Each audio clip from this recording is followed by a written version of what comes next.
Listen, you need to watch this brilliant takedown by Representative Al Green today at the Oversight Committee hearing of the Department of Homeland Security.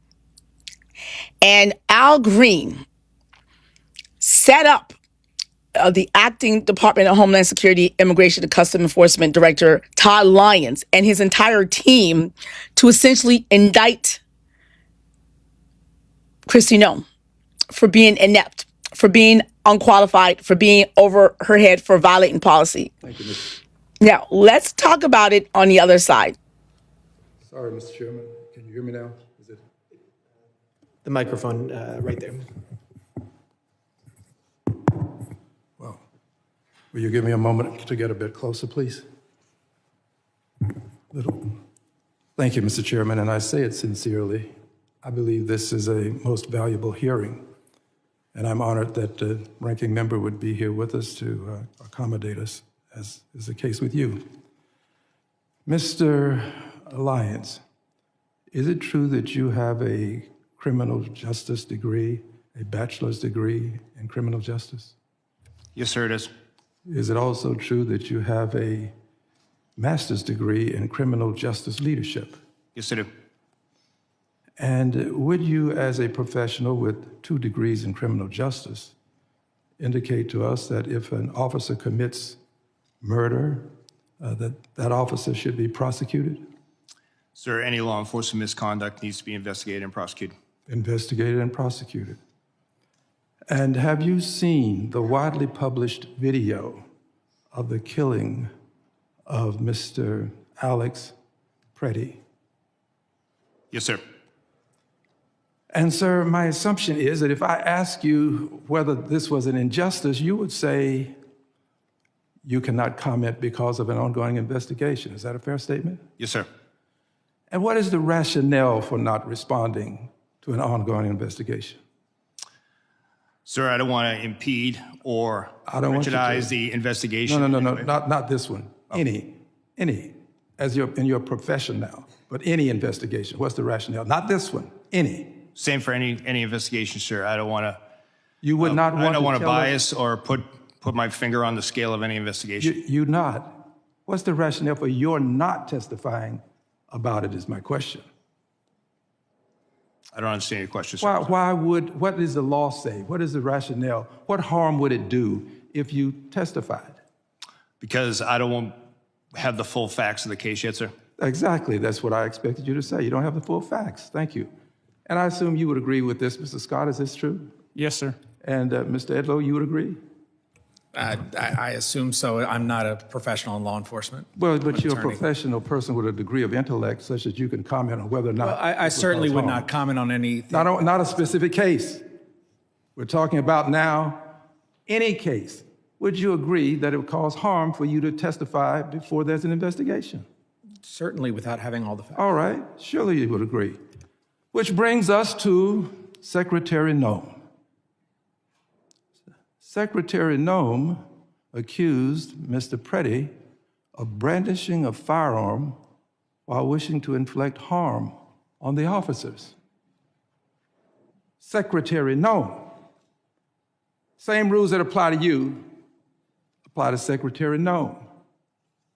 Accused this gentleman, Mr. Preddy, of brandishing a firearm.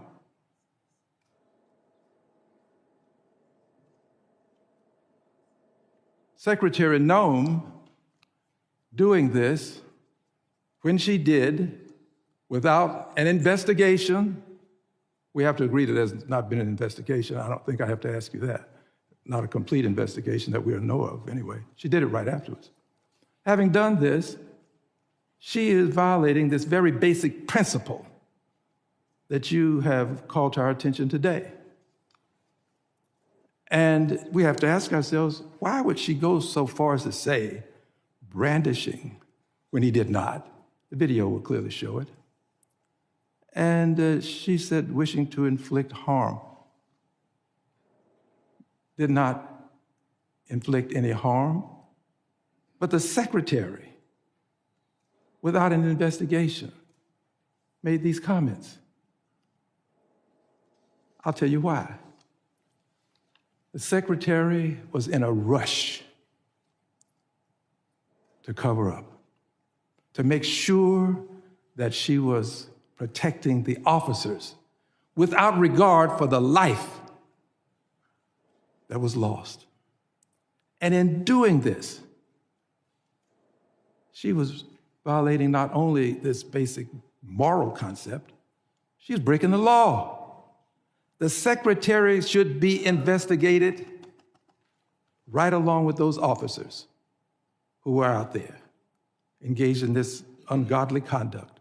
She should be investigated.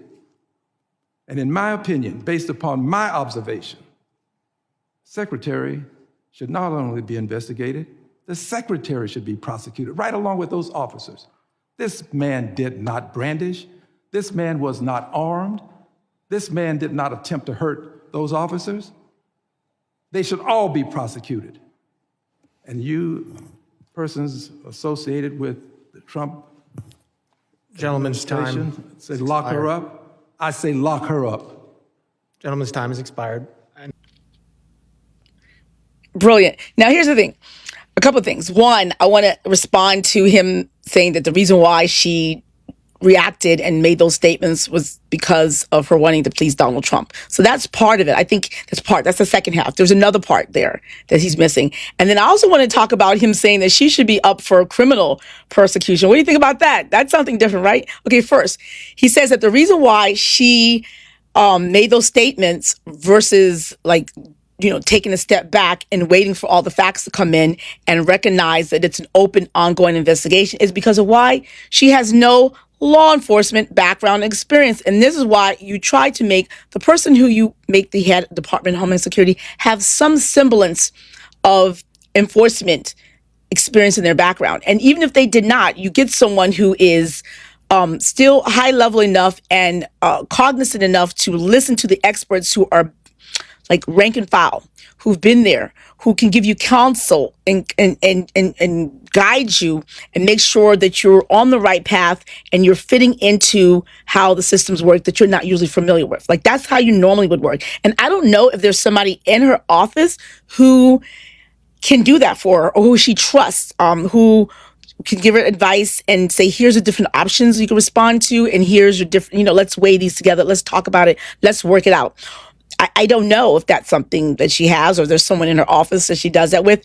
And I also don't know is that even if she got counsel and someone told her, from a law enforcement perspective, when something like this happens, you should want to take a step back and a beat and let the cards play and let the processes work themselves out, so you can make sure that you enhance and uphold and maintain and affirm your credibility in this issue, on this matter, with the audience, with the stakeholders, with the oversight, with the community, with the public.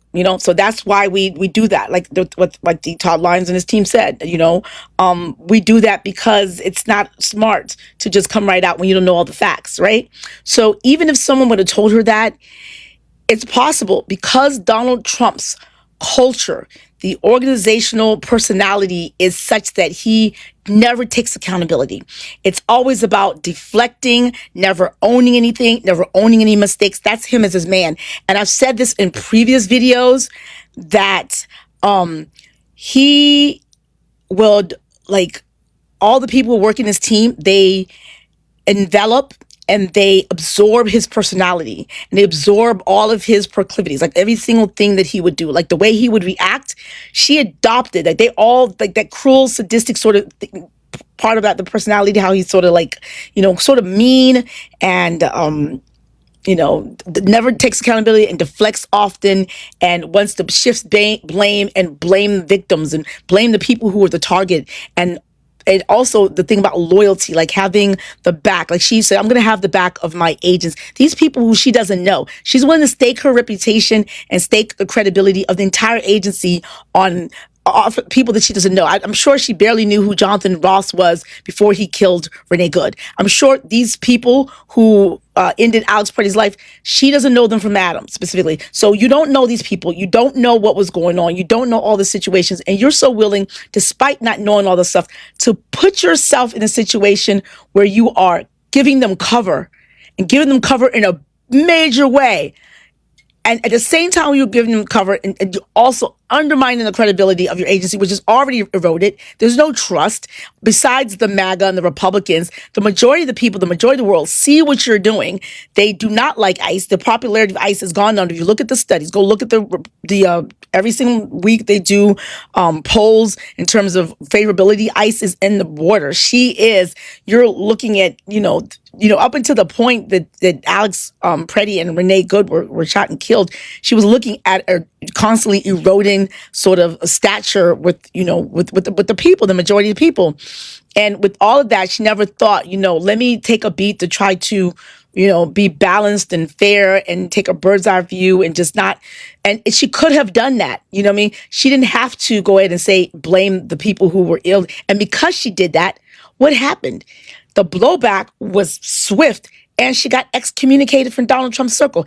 He punishing her. He's punishing Pam Bondi. He punishes Tulsi Gabbard. He punishes all the women when they make a mistake that makes them look bad, makes political calculations or just personal calculations that make him look bad. He punishes them by ostracizing them. He allowed them to, he passed over Pam Bondi and Kristi Noem during the meeting right after, like a few weeks ago.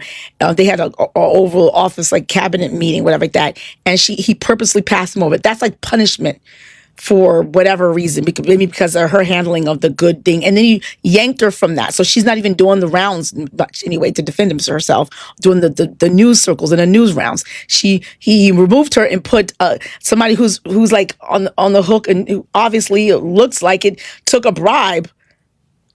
He's going to put the bribe guy in there in real place. Like, damn, but it also tells why Donald Trump's bench is really like short. He has a really short bench. Like he's putting that guy in there to replace Kristi Noem.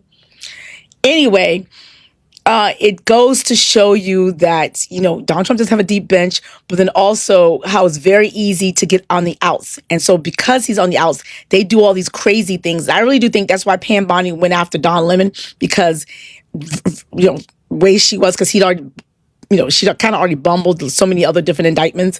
And, she's like, well, I'm going to get Don Lemon, and I still think that's also why Tulsi Gabbard went above and beyond to try to go seize those machines, because she's on Donald Trump cares about the 2020 elections. And when Donald Trump was asked about it, I don't know who's lying, but he kind of was like, I don't know what you're talking about. And she just said, yeah, Donald Trump told me to be there. And when they asked Donald Trump about it, he was just like, what are you talking about? I think Pam Bondi wanted her to be there. Pam Bondi was like, I didn't tell her to be there. So what's going on? Or did Pam Bondi and Tulsi Gabbard go in cahoots to say, we got to get back on the good gracious of Donald Trump? Hey, how about we go take these ballots and then he might like us then? And maybe because we know he cares about the 2020, is that what's going on?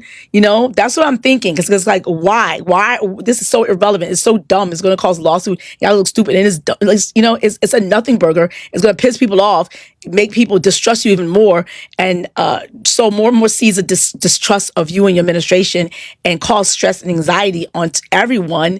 Like, what is the value of doing all of that? And then you're getting sued, which is, oh my God, it doesn't make any kind of sense whatsoever if they were doing it just to appease Donald Trump, like disrupt all these things to just appease them, because both of them are on the outs and they're just trying to make daddy happy. In which case says the patriarchy would never choose you. And when you decide the patriarchy, this would happen. You're expendable. So y'all are like on the chopping blocks. And see how he treats the women in this thing? They're like the low-hanging fruit, and they're easily expendable. And he'll chop you off the second. I think those other guys made mistakes.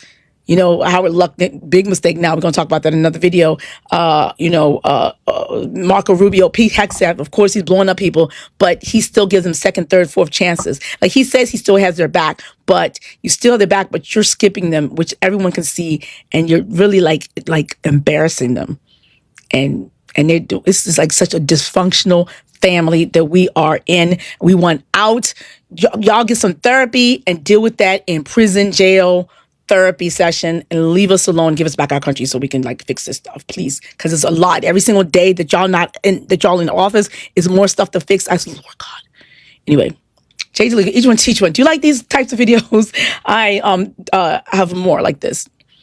I have a whole roster of things to do today, because maybe I'll do it once a week. Maybe once a week will be reaction Tuesdays or something like that, or it'd be it can't be once a week because I don't think I have the energy to do it once a week, or I don't know if I'll be able to just cram them all in 1 week. So it'll be spaced out. Right now, this is the vibe I'm on. I enjoy doing these things, but that was brilliant. That was brilliant. Let's talk below.